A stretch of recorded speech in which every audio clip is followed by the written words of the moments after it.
দেশে ২৪ ঘন্টায় করোনায় রেকর্ড ৪৫ জনের মৃত্যু, সর্বোচ্চ ৩,১৭১ জন শনাক্ত। অক্সিজেন মজুদ না করার আহ্বান, মাঝরাত থেকে লকডাউনে যাবে পূর্ব রাজাবাজার। দেশে আগামী সপ্তাহ থেকে আন্তর্জাতিক রুটে বিমান চলাচল চালুর প্রস্তুতি, তুলে নেওয়া হচ্ছে নিষেধাজ্ঞা। প্রাথমিক পর্যায়ে লন্ডন ও কাতার রুটে চলবে ফ্লাইট।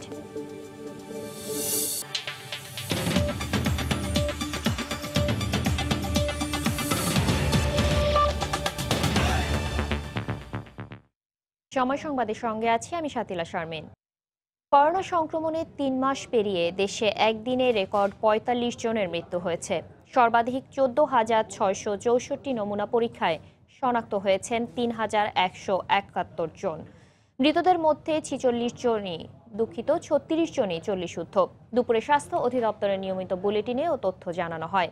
এ সময় বাসায় চিকিৎসকের অনুমোদন ছাড়া অক্সিজেন সিলিন্ডার মজুদ না করার আহ্বান জানানো হয়। ৩ মাস পেরিয়ে অনেকটাই পাল্টে গেছে বাংলাদেশের করোনা পরিস্থিতি। ৯৪তম দিনে সবশেষ ২৪ ঘন্টায় মারা গেছেন ৪৫ জন। মোট মৃতের সংখ্যা হাজার ছুঁই। শনাক্তের সংখ্যা এদিন ৩,০০০ ছাড়িয়ে গেছে। পরিসংখ্যান বলছে প্রতি ১০০ জনে অন্তত ২১ জন সংক্রমিত হচ্ছেন। ২৪ ঘন্টায় যা পরীক্ষা হয়েছে তাতে শনাক্ত হয়েছে ৩,১৭১ জন এবং শনাক্তের হার ২১.৬২%। শনাক্ত বিবেচনায় সুস্থতার হার ২১.৪০%। ২৪ ঘন্টায় মৃত্যুবরণ করেছেন ৪৫ জন এবং এ পর্যন্ত ৯৭৫ জন। শনাক্ত বিবেচনায় মৃত্যুর হার ১.৩৬%। দুঃসহ সময়ে প্রাণ বাঁচাতে মরিয়া মানুষ নানা পন্থা অবলম্বন করছেন। অনেকেই কিনছেন অক্সিজেন সিলিন্ডার। স্বাস্থ্য অধিদপ্তরের অনুরোধ, বাড়িতে মজুত করে গুরুতরদের বঞ্চিত না করার। কোভিড-১৯ চিকিৎসার অনেক ক্ষেত্রে হাই ফ্লো অক্সিজেন দিতে হয়, যা বাসায় দেওয়া সম্ভব নয়। তাই জনসাধারণের নিকট অনুরোধ, আপনারা অযথা বাসায় অক্সিজেন সিলিন্ডার কিনে মজুত করবেন না। অক্সিজেন থেরাপি প্রত্যেক মিনিটে কত লিটার বা কত ml বা মিলিলিটার অক্সিজেন যাবে এটা শুধুমাত্র চিকিৎসকই নির্ধারণ করে দেন এবং একজন টেকনোলজিস্টই পারেন কিভাবে এই অক্সিজেন সিলিন্ডারটার মেজারমেন্ট হবে। কাজেই আমরা যেন নিজের বিপদ নিজে ডেকে না আনি। আবারও স্বাস্থ্যবিধিগুলো মানার তাগিদ তাদের। মানসিক স্বাস্থ্যের প্রতি আতিকুর রহমান তামাল, সময় সংবাদ, ঢাকা।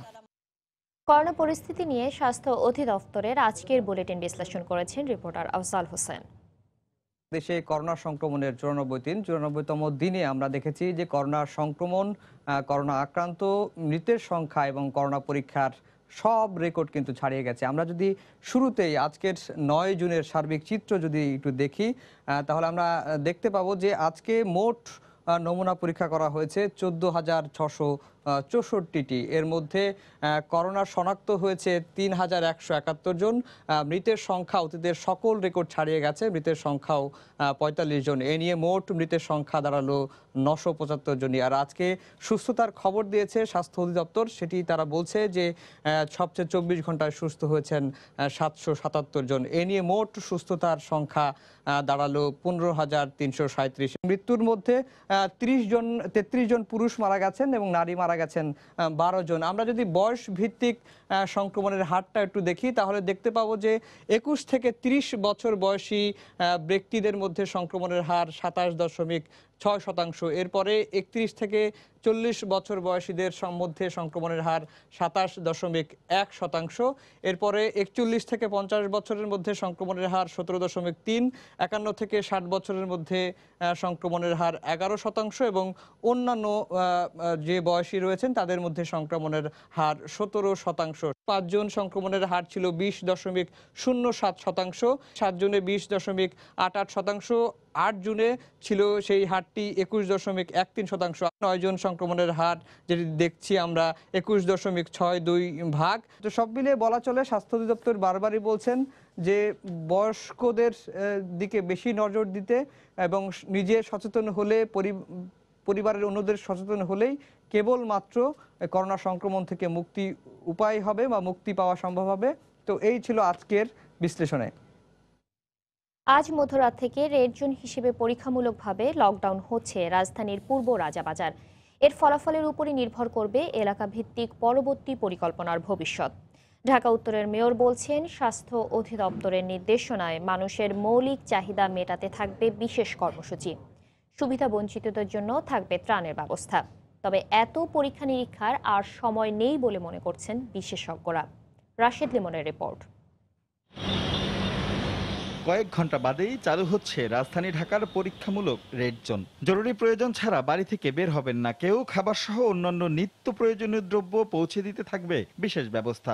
বিশেষ পেশায় নিয়োজিত বাসিন্দাদের থাকবে আলাদা পাস, খোলা থাকবে জরুরি সেবা সার্ভিস। অসহায়দের খাদ্য সহায়তায় থাকবে আলাদা টিম। আর এই সব কিছুই নিয়ন্ত্রণ হবে কেন্দ্রীয় কন্ট্রোল রুম থেকে। রেড জোনের যা সংজ্ঞা, যা ডেফিনিশন যেটা আছে, ওটি কিন্তু আমরা মেনে চলবো। যেরকম করে টোলার বাগটাকে যেটা করা হয়েছিল, সেই কনসেপ্টেই কিন্তু আমরা যেতে চাচ্ছি। আমরা ডিসকারেজ করব কেউ যেন এখানে ঢুকতেও না পারে, এখানে বের হতেও না পারে। যাদের কাছে কেনার সামর্থ্য আছে কিন্তু পণ্য নাই, তাদের জন্য ভ্যান গাড়ি আমরা দিচ্ছি।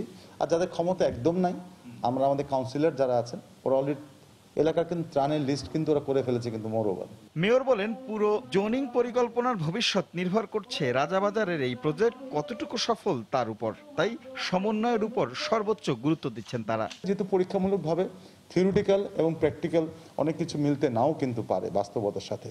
আমরা যদি না শুরু করি তখন কিন্তু আমরা বুঝতে পারবো না। সমন্বয়টা কিন্তু সবচেয়ে বড় ব্যাপার। সমন্বয় আমরা করতে পারি, তাহলে কিন্তু আমরা সাকসেসফুল কিন্তু হব। এই জন্য আমি সমন্বয়ের উপর সবচেয়ে গুরুত্ব দিচ্ছি। বিশেষজ্ঞরা বলছেন, কালক্ষেপণ না করে প্রয়োজন কঠোর বাস্তবায়ন নিশ্চিত। এটা দ্রুত বাস্তবায়ন করতে হবে এবং সফলভাবে বাস্তবায়ন করতে হবে। সেখানে লকডাউনের পাশাপাশি আমাদের কিন্তু এই জনস্বাস্থ্যমূলক কার্যক্রম, যার মধ্যে আছে আইসোলেশন করা, ট্রেসিং করা এবং কোয়ারেন্টাইন করা, এগুলো সফলভাবে করতে পারলে তাহলে অবশ্যই সম্ভব সেখানে আর নতুন করে সংক্রমণ যাতে না হয় সেই ব্যবস্থা নেওয়া। এই প্রকল্প সঠিকভাবে বাস্তবায়নে সাধারণ মানুষের সহায়তা গুরুত্বপূর্ণ ভূমিকা রাখবে বলে মনে করেন তিনি। রাশেদ লিমন, সময় সংবাদ, ঢাকা। এই মুহূর্তে রাজধানীর পূর্ব রাজাবাজার এলাকায় আছেন রিপোর্টার ফারুক ভুইয়া রবিন। সরাসরি চলে যাচ্ছি তার কাছে। রবিন। শাতিলা, কোভিড-19 বিস্তার ঠেকাতে কিংবা সংক্রমণের গতি কমাতে রাজধানীর পূর্ব রাজাবাজার এলাকাকে পরীক্ষামূলকভাবে আজ মধ্যরাতে লকডাউন কার্যকর করার কথা রয়েছে। তো এখন পর্যন্ত প্রস্তুতির শেষ পর্যায়ের কাজ চলছে। আমরা যেটি দেখছি যে এই লকডাউন বাস্তবায়নের অংশ হিসাবে রাজধানীর পূর্ব রাজাবাজারের একটি গেটে যে আমরা দেখছি যে বাঁশ বেঁধে প্রতিবন্ধকতা তৈরি করা হচ্ছে, যেন এই গেট দিয়ে কেউ যেন বের না হতে পারেন এবং কেউ যেন ঢুকতেও না পারেন এই এলাকার মধ্যে। আমরা আসলে যে পুলিশের সঙ্গে এবং স্থানীয় জনপ্রতিনিধিদের সঙ্গে কথা বলে আমরা যেটি জানতে পেরেছি, এই এলাকার জন্য এই পূর্ব রাজাবাজার এলাকায় মোট 8টি গেট রয়েছে। এই 8টি গেটের মধ্যে 7টি গেটই প্রতিবন্ধকতা তৈরি করা হবে, যাতে কেউ ঢুকতেও না পারেন এবং কেউ যেন বেরও যেন না হতে পারেন। আর অন্যদিকে কেবলমাত্র একটি গেটই খোলা থাকবে, সেটি হলো ঢাকা বিশ্ববিদ্যালয়ের আইবিএ হোস্টেলের, অর্থাৎ গ্রিন রোডে ঢাকা বিশ্ববিদ্যালয়ের আইবিএ হোস্টেলের পাশের যে রাস্তাটি রয়েছে সেটি কেবলমাত্র এই এলাকা দিয়ে জরুরি প্রয়োজনে ঢোকা কিংবা বের হওয়ার জন্য খোলা থাকবে। আর বাদবাকি যে 7টি গেট আছে সবগুলোতে আসলে এইভাবেই প্রতিবন্ধকতা তৈরি করা হয়ে থাকবে। এখন থেকে কাজ শুরু হয়েছে, যেটি আসলে আমরা এখানকার যারা স্থানীয় জনপ্রতিনিধি তার সঙ্গে কথা বলে যেটি জানতে পেরেছি, হয়তোবা আজ রাত 9টার মধ্যে বাকি যে 6টি গেট রয়েছে সেগুলোতেও প্রতিবন্ধকতা তৈরি করা হবে। তবে একটি বিষয় যদি আপনাকে জানাতে চাই যে সাধারণ মানুষের মধ্যে কিন্তু এই যেহেতু একটু লকডাউন আজ মধ্যরাত থেকে কার্যকর হতে যাচ্ছে, সে কারণে এক ধরনের অনিশ্চয়তা যে তারা কিভাবে খাদ্য সংস্থান করবেন কিংবা নিত্য প্রয়োজনীয় যে জিনিসপত্র সেগুলো কিভাবে সরবরাহ হবে, সেই কারণে কিন্তু আজকে সকাল থেকেই এই এলাকার যে বাজারগুলোতে তুলনামূলকভাবে কিছুটা বেশি ভিড় লক্ষ্য করা গিয়েছে। যদিও স্থানীয় জনপ্রতিনিধি আমাদেরকে যেটি জানিয়েছেন যে এই এলাকার মানুষের জন্য নিত্য প্রয়োজনীয় যে জিনিসপত্রগুলো সেগুলো যেন সরবরাহ নিশ্চিত করা যায়, সেই কারণে ভ্রাম্যমাণ ভ্যানের ব্যবস্থা করা হবে এবং কেউ ফোন দিলে কিংবা অনলাইনের মাধ্যমে সেগুলো আসলে যে সরবরাহ করা হবে। আবার অন্যদিকে যেটি বিষয় যে স্থানীয় যারা লোকজন আছেন তাদের তাদের যেন কোভিড-19 পরীক্ষা করার জন্য নমুনা সংগ্রহ করা হয়, সেই জন্য কিন্তু যে নাজনীন স্কুল অ্যান্ড কলেজকে নমুনা সংগ্রহ বুথ হিসাবে সেটিকে বুথ ব্যবস্থা চালু করা হয়েছে। আবার অন্যদিকে সেখানে একটি আইসোলেশন সেন্টার করা যায় কিনা সেটিও কিন্তু প্রাথমিকভাবে চিন্তাভাবনার মধ্যে রয়েছে। যদি অতি প্রয়োজনীয় কারো যদি প্রাতিষ্ঠানিক আইসোলেশনের দরকার পড়ে তাহলে নাজনীন স্কুল অ্যান্ড কলেজের একটি জায়গাতে তাদেরকে আইসোলেশনে রাখা যায় কিনা সেটিও কিন্তু প্রাথমিকভাবে চিন্তাভাবনার মধ্যে রয়েছে। তো এখন পর্যন্ত আমরা পুলিশের সঙ্গে কথা বলেছি, যেটি আসলে জানতে পেরেছি যে প্রাথমিকভাবে 14 দিন এখন পর্যন্ত যে লকডাউন কার্যকর করার কথা রয়েছে এবং সর্বোচ্চ 21 দিন পর্যন্ত, অর্থাৎ 14 থেকে 21 দিন পর্যন্ত তারা এই লকডাউন রাখার জন্য সব ধরনের প্রস্তুতি রয়েছে বলে আমাদেরকে জানিয়েছেন ডিএমপির তেজগাঁও জোনের উপকমিশনার। তো এই ছিল আমার কাছে সবশেষ খবরাখবর। সাথীলা, এলাকাভিত্তিক লকডাউনের পরীক্ষামূলক এলাকা হিসেবে পূর্ব রাজাবাজার আজ মধ্যরাত থেকে লকডাউনে যাচ্ছে, সেই খবর জানাতে সেখান থেকে আমাদের সঙ্গে যোগ দিয়েছিলেন সহকর্মী ফারুক ভুইয়া রবেন। দীর্ঘ প্রায় 3 মাস পর আগামী সপ্তাহ থেকে আন্তর্জাতিক রুটে বিমান চলাচলে নিষেধাজ্ঞা তুলে নেওয়া হচ্ছে। প্রাথমিক পর্যায়ে শুধু লন্ডন ও কাতার রুটে ফ্লাইট চালুর প্রস্তুতি চলছে বলে জানিয়েছে বেসামরিক বিমান পরিবহন ও পর্যটন সচিব। অন্যান্য দেশ বাংলাদেশের উপর নিষেধাজ্ঞা বহাল রাখায় এখনই বাকি রুটগুলোতে ফ্লাইট চালু হচ্ছে না। করোনা মহামারীর কারণে গত 21শে মার্চ থেকে চীন ও যুক্তরাজ্য ছাড়া সব রুটে বিমান চলাচল বন্ধ করে দেয় সিভিল এভিয়েশন। পরিস্থিতির অবনতি হওয়ায় মার্চের শেষ দিকে যুক্তরাজ্যেও ফ্লাইট বন্ধ করে দেওয়া হয়। তবে এই দুটি দেশ ছাড়া কোনো দেশ এখনও বাংলাদেশি যাত্রী চলাচলের নিষেধাজ্ঞা প্রত্যাহার করেনি। এই প্রেক্ষাপটে প্রাথমিক পর্যায়ে যুক্তরাজ্যে ফ্লাইট চালুর মধ্য দিয়ে আন্তর্জাতিক রুটে সীমিত পরিসরে বিমান চলাচল শুরু করা হচ্ছে। এদিকে কাতার এয়ারওয়েজ বাংলাদেশ থেকে ফ্লাইট চালুর ব্যাপারে আগ্রহী হলেও কোনো বাংলাদেশি যাত্রী বহন করবে না, শুধু ট্রানজিট যাত্রী নেওয়া হবে। এদিকে দেশি এয়ারলাইন্সগুলোর অনওয়ার্ড ফ্লাইট না থাকায় তারা ফ্লাইট চালাতে পারবে না। একইভাবে এমিরেটস, ঢাকা, দুবাই ফ্লাইট পরিচালনা করতে চাইলেও বাংলাদেশি কোনো এয়ারলাইন্সকে সংযুক্ত আরব আমিরাত এই মুহূর্তে প্রবেশাধিকার দিতে চায় না। প্রথম পর্যায়ে আমরা লন্ডন ফ্লাইট পরিচালনা করব, এটা জুন মাসের 3 সপ্তাহ থেকে চলবে। পরবর্তীতে অন্যান্য রুটগুলো বিবেচনা করা হবে। মূলত বাংলাদেশ তার ইন্টারন্যাশনাল ফ্লাইটের রুট অপারেশন করলে যে যথেষ্ট নয়, বাংলাদেশ যেখানে যাবে সেই দেশেরও অনুমতি প্রয়োজন আছে, তা না হলে তো এক পক্ষে কোনো রুট পরিচালনা করা যায় না। ইন্টারন্যাশনাল সিভিল এভিয়েশন অর্গানাইজেশন আইকাওয়ের নির্দেশনা অনুসারে ফ্লাইট পরিচালনায় স্বাস্থ্য সুরক্ষায় কঠোর নির্দেশনা মেনে চলতে হবে যাত্রীবাহী বিমান সংস্থা ও বিমানবন্দরগুলোকে। সামাজিক দূরত্ব নিশ্চিতে 70% বেশি যাত্রী পরিবহন করা যাবে না। যাত্রীদের গ্লাভস ও মাস্ক পরা বাধ্যতামূলক।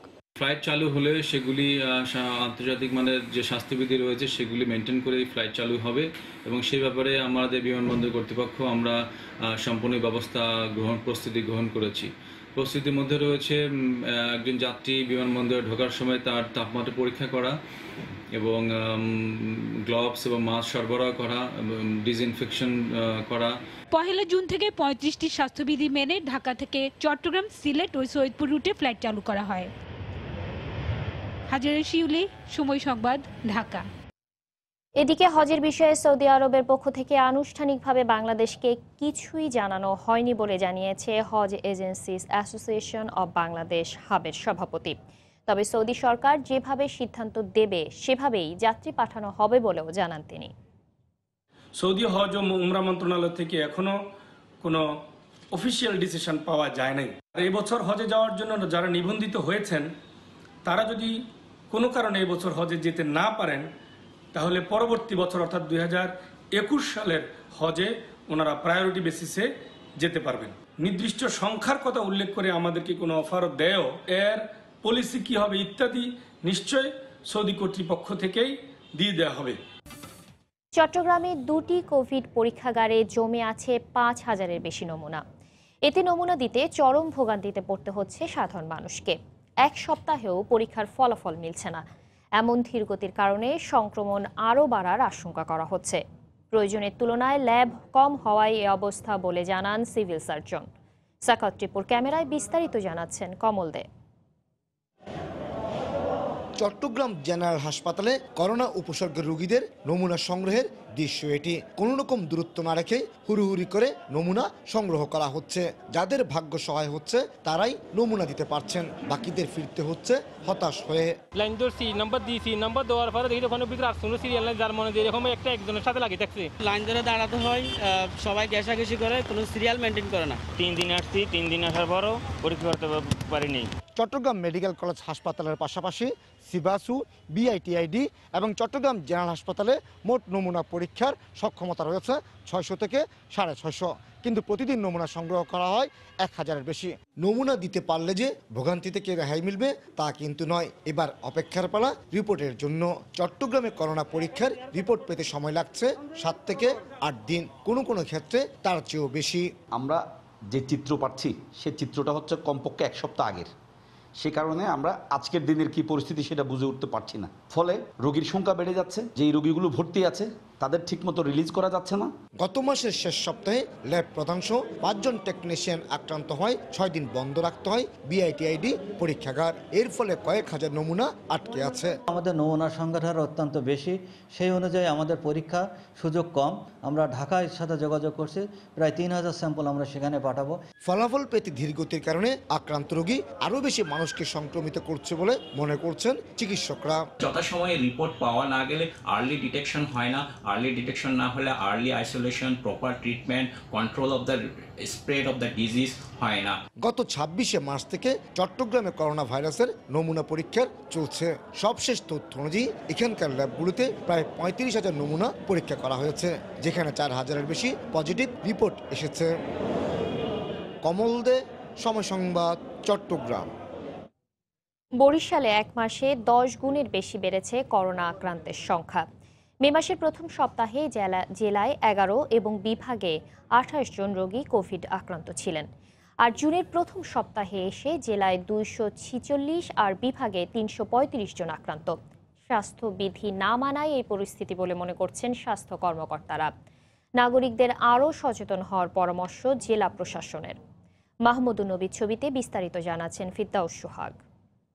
1 জুন থেকে বরিশাল জেলায় গড়ে প্রতিদিন অর্ধশত মানুষ করোনা আক্রান্ত হচ্ছেন।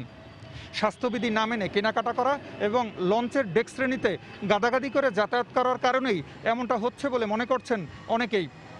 আর সংক্রমণ ঠেকাতে এখনই কঠোর ব্যবস্থা গ্রহণ করা উচিত বলে মনে করেন সংশ্লিষ্টরা। গত 12 এপ্রিল বরিশালে প্রথম করোনা রোগী শনাক্ত হয়। 31 মে পর্যন্ত 50 দিনে জেলায় মোট আক্রান্ত হয়েছেন 319 জন। গড়ে দৈনিক সংক্রমণের হার 6.38 জন। আর 1 জুন থেকে 6 জুন পর্যন্ত আক্রান্ত হয়েছেন 296 জন। গড়ে সংক্রমণের হার প্রায় 50 জন। স্বাস্থ্যবিধি না মেনে বেশিরভাগ মানুষ ইচ্ছেমতো চলার কারণে সংক্রমণ বেড়েছে বলে মনে করেন জেলা ও বিভাগীয় স্বাস্থ্য কর্মকর্তা। যেহেতু ব্যাপক হারে এটা বেড়ে গেছে আমাদের রোগীর সংখ্যা, এজন্য আমাদের অবশ্যই ঘরে থাকাটা কিন্তু খুব জরুরি। ঈদের সময় প্রচুর সংখ্যক লোক ঢাকা এবং অন্যান্য জেলা থেকে বরিশালে এসেছে। তারা আমাদের স্বাস্থ্য অধিদপ্তরের দেওয়া বিধি সেটা কেউই মানেন না। করোনা থেকে রক্ষার জন্য প্রশাসনকে কঠোর হবার দাবি সুশীল সমাজের। আপনারা যদি প্রয়োজন মনে করেন আবারও লকডাউনে ফিরে আসুন। বরিশালবাসীকে যদি বাঁচাতে হয় তাহলে এর কোনো বিকল্প আমি খুঁজে পাচ্ছি না। তবে জেলা প্রশাসন বলছে নাগরিকদেরও সচেতন হতে হবে। শুধুমাত্র বরিশালকে নিয়ন্ত্রণ করলে হবে না, সদরঘাটকে নিয়ন্ত্রণ করতে না পারলে বরিশালে রোগীর পরিমাণ বৃদ্ধি পেতে পারে। আমরা সবাই মিলে সম্মিলিতভাবে যদি নিয়ন্ত্রণ করতে না পারি তাহলে আমাদের জন্য আরো ভয়ানক দিন অপেক্ষা করছে। বরিশাল জেলায় এখন পর্যন্ত আক্রান্ত 617 জন, মৃত্যু হয়েছে 7 জনের। আর বিভাগে আক্রান্ত 994, মারা গেছেন 20 জন। ফিরদাউস সোহাগ, সময় সংবাদ, বরিশাল। কোভিড পরিস্থিতিতে এবারের বাজেট বাস্তবায়নে রাজস্ব আদায় আগের চেয়ে অনেক বেশি চ্যালেঞ্জিং হবে। আর এজন্যই প্রকল্পে অর্থের অপচয় ও দুর্নীতি বন্ধে কঠোর নজরদারির তাগিদ বিশেষজ্ঞদের। পরিকল্পনা মন্ত্রীও বলছেন দুর্নীতি রোধে সব রকমের ব্যবস্থা নেওয়া হবে। তানবীর রূপলের রিপোর্ট। বিভিন্ন মেডিকেল কলেজে সরঞ্জাম নিয়ে দুর্নীতির খবর গেল বছর সংবাদের শিরোনাম হয়। করোনাকালেও স্বাস্থ্য খাতের কেনাকাটায় প্রকল্পের অনিয়ম পিছু ছাড়েনি।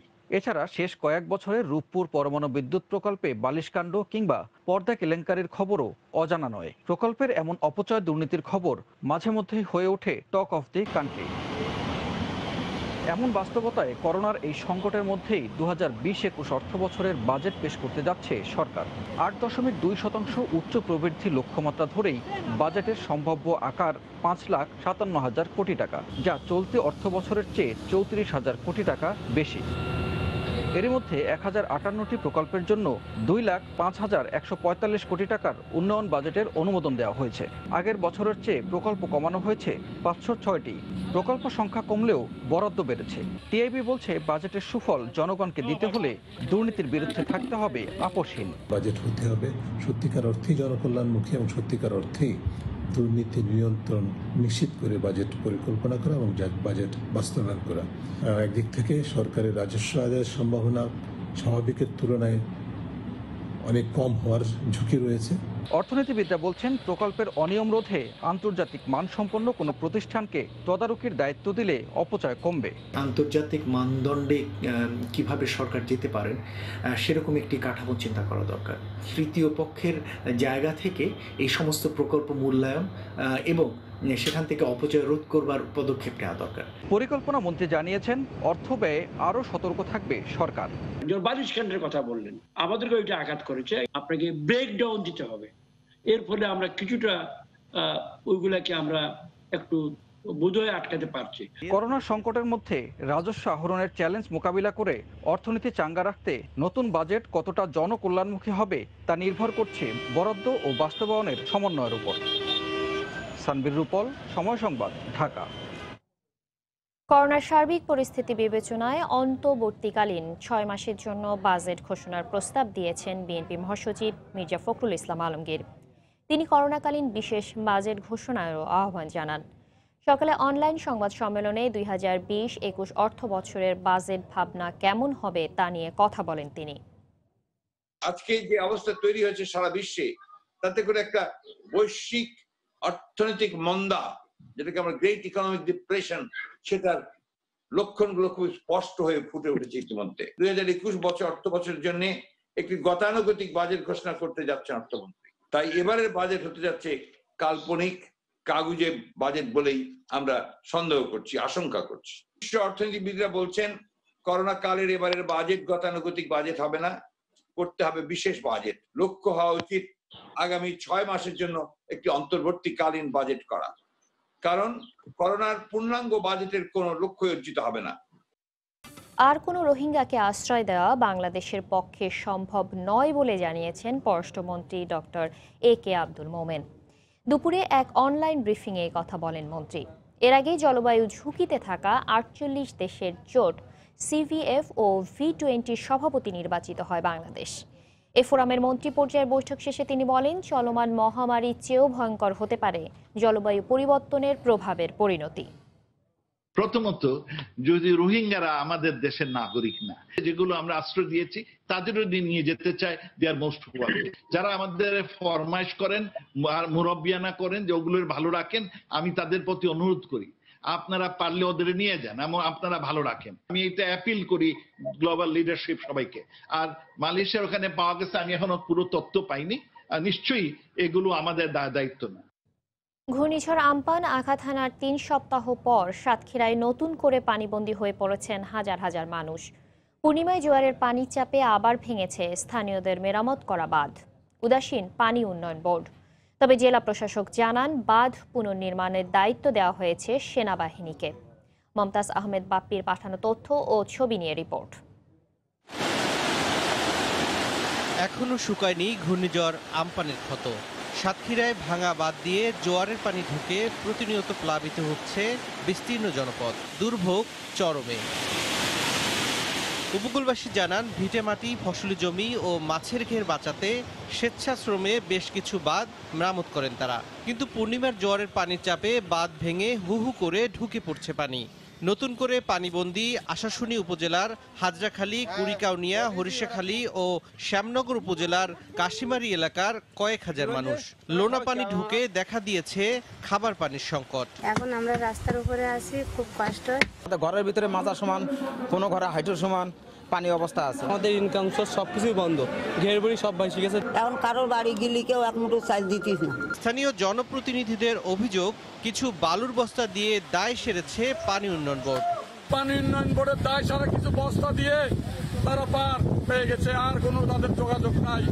এখন তারা ফোন করলে ফোন ধরে না। অক্ষত অবস্থা যে বাঁধগুলো আছে সেই বাঁধগুলো যাতে টেকসই বাঁধ হয় সেই দাবি মাননীয় প্রধানমন্ত্রীর কাছে রাখছি। তবে ক্ষতিগ্রস্ত বাঁধ মেরামতে সরকার সেনাবাহিনীকে দায়িত্ব দিয়েছে বলে জানালেন জেলা প্রশাসনের শীর্ষ কর্মকর্তা। সরকার এ ব্যাপারে উদ্যোগ নিয়েছে, সেনাবাহিনীকে তারা দায়িত্ব দিয়েছে, সেনাবাহিনী যত দ্রুত এখানে কাজ করবে। গত 20 মে ঘূর্ণিঝড় আম্পানের আঘাতে সাতক্ষীরার উপকূলীয় এলাকার প্রায় 30টি পয়েন্টে 57.5 কিলোমিটার বেড়িবাঁধ ক্ষতিগ্রস্ত হয়। এর মধ্যে 11টি পয়েন্টে সেনাবাহিনী ও বাকি স্থানে পানি উন্নয়ন বোর্ডের মেরামতের কাজ করার কথা রয়েছে। সময় সংবাদ, সাতক্ষীরা। আবারও করোনা পরিস্থিতির খবর।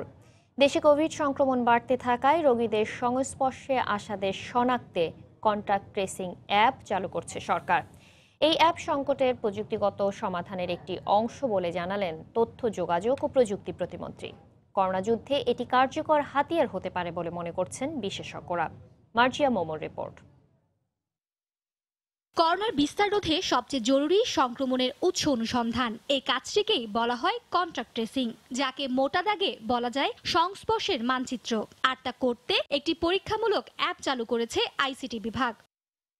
করোনা ট্রেসার বিডি নামে অ্যাপটি দেশের কোটি মোবাইল ব্যবহারকারীর মাধ্যমে সংক্রমিত ব্যক্তিকে খুঁজে বের করতে কাজ করবে। অ্যাপটি ব্যবহারকারীর বিভিন্ন তথ্য বিশ্লেষণ করে জানিয়ে দেবে তিনি করোনা আক্রান্ত কারো কাছাকাছি ছিলেন কিনা, পাশাপাশি আক্রান্ত ব্যক্তি কোথায় কোথায় গিয়েছিলেন এবং কারা তার সংস্পর্শে এসেছিলেন জানা যাবে তাও। এই অ্যাপ্লিকেশনটি যদি ডাউনলোড করা থাকে তাহলে তার লোকেশন এবং ব্লুটুথটি যদি অন করা থাকে তাহলে সে তার আশপাশে কাছাকাছি 1 মিটারের মধ্যে 15 মিনিট সময় ধরে কেউ যদি আসে তাহলে তার সেই রেকর্ড ইনফরমেশনগুলো হিস্ট্রিটা আমাদের সেন্ট্রাল ডেটাবেজে থাকবে। ফলে সেই ব্যক্তি যদি 2 দিন পরে বা 5 দিন পরে যদি করোনা ভাইরাসে আক্রান্ত হন তাহলে তার কাছাকাছি গত 7 দিন বা 15 দিনে কারা এসেছিল সেটি আমরা এই অ্যাপ্লিকেশনের মাধ্যমে আমরা তথ্যটি পাবো। এছাড়া আক্রান্ত ব্যক্তি বার্তা পাঠিয়ে নিজের সংস্পর্শে আসাদের সতর্ক করতে পারবেন। এতে করে সামাজিক সংক্রমণ প্রতিরোধ অনেকটাই সহজ হবে। কাউকে যদি মনে হয় ঝুঁকিপূর্ণ, তার মধ্যে লক্ষণ উপসর্গ রয়েছে এবং তার নমুনা পরীক্ষা করা প্রয়োজন, সেই অ্যালার্টটা তিনি পাবেন। নতুন অ্যাপটি ইতিমধ্যেই সাধারণ মানুষের মধ্যে আগ্রহ তৈরি করেছে। আমার ফোন যদি আমাদেরকে অ্যালার্ট দিয়ে দেয় যে ইনি আক্রান্ত বা এই এলাকায় এত ভাগ আক্রান্ত, তাহলে জীবন চলাচল করা অনেক সহজ হয়ে যাবে। আমাদের অনেক সুবিধা হবে আর কি, যেহেতু সরকার চালু করছে। বিশ্ব স্বাস্থ্য সংস্থার নির্দেশনা মেনে তৈরি হয়েছে বলে অ্যাপটির মাধ্যমে ব্যক্তিগত তথ্য সুরক্ষা নিশ্চিত করা হয়েছে। There is one screen in the app. এই স্ক্রিনটাতে আপনার করোনা রিলেটেড স্ট্যাটাসটা সবসময় আপডেট হবে। আমরা অনুরোধ করব যে আপনারা অবশ্যই on a regular basis, at the minimum on a daily basis এই স্ক্রিনটা চেক করবেন আপনার স্ট্যাটাস দেখার জন্য। এরই মধ্যে যুক্তরাষ্ট্র, যুক্তরাজ্য সহ অনেক দেশে চালু হয়েছে এ ধরনের অ্যাপ। ইবোলা মহামারীর সময়ও অ্যাপটি ব্যবহার করা হয়েছিল। মার্জিয়া মুমু, সময় সংবাদ, ঢাকা। এ পর্যায়ে শীর্ষ সংবাদ জানিয়ে দিচ্ছে আরেকবার। দেশে 24 ঘন্টায় করোনায় রেকর্ড 45 জনের মৃত্যু, সর্বোচ্চ 3171 জন শনাক্ত। অক্সিজেন মজুদ না করার আহ্বান, মাঝরাত থেকে লকডাউনে যাবে পূর্ব রাজাবাজার। দেশে আগামী সপ্তাহ থেকে আন্তর্জাতিক রুটে বিমান চলাচলের প্রস্তুতি, তুলে নেওয়া হচ্ছে নিষেধাজ্ঞা। প্রাথমিক পর্যায়ে লন্ডন ও কাতার রুটে চলবে ফ্লাইট। এই ছিল এখনকার মতো। যে কোনো খবর পেতে ভিজিট করুন সময়নিউজ.tv। আপনার মোবাইলে সময় সংবাদ দেখতে সব খবর পেতে ডাউনলোড করুন সময় অ্যাপ। এছাড়া এইমাত্র পাওয়া খবর মোবাইলে পেতে SMS করুন *BN লিখে পাঠিয়ে দিন 16242 নম্বরে। সঙ্গে থাকুন সময়।